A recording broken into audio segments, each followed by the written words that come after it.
যদি তুমি এই প্রশ্নের সঠিক উত্তর দিতে পারো তোমার জন্য পুরস্কার থাকবে 500 টাকা নগদ, একটা প্রশ্নের সঠিক উত্তর দিতে পারলে।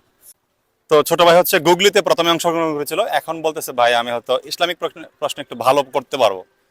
তো তোমার জন্য ইসলামিক প্রশ্ন করতে চাই, যদি তুমি এই প্রশ্নের সঠিক উত্তর দিতে পারো তোমার জন্য পুরস্কার থাকবে 500 টাকা নগদ, একটা প্রশ্নের সঠিক উত্তর দিতে পারলে।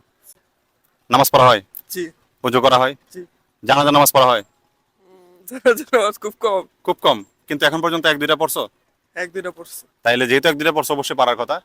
প্রথম তাকবীরের পরে সানা, দ্বিতীয় তাকবীরের পরে দুরূদ শরীফ, তৃতীয় তাকবীরের পরে যে দোয়াটা পড়ি আমরা আল্লাহুম্মা গফিরলি হাইয়িনা ওয়া মাইয়িতিনা, এই দোয়াটা মোটামুটি পারলেও তোমাকে 500 টাকা পুরস্কার দিব। এগুলা তাইলে এখন তোমার আব্বা যদি ধরো ইন কেস অফ আজকে মারা যেতে পারে না, যে কোনো সময় তুমি মরতে পারো আমি মরতে পারি, তোমার আব্বা আজকে মারা গেল, কালকে সকালে ওনার জানা যায় গেলে দোয়াটা না পারলে এটা কেমন দেখা যায় না? জি। তাহলে কি আমাদের উচিত কি শেখা উচিত না? আল্লাহুম্মা গফিরলি হাইয়িনা ওয়া মাইয়িতিনা ওয়া শাহিদিনা ওয়া গায়িবিনা, এই দোয়াটা একটু গুগলে সার্চ করলে পেয়ে যাবা, এখান থেকে ডাউনলোড করে শিখে নিবা। আর আমি হচ্ছে স্ক্রিনে দিয়ে দিব, আপনারা শিখে নেবেন, অন্যরা যেন শিখতে পারে। আপনারা ভিডিওটা শেয়ার করে ছড়িয়ে দেবেন। আসসালামু আলাইকুম।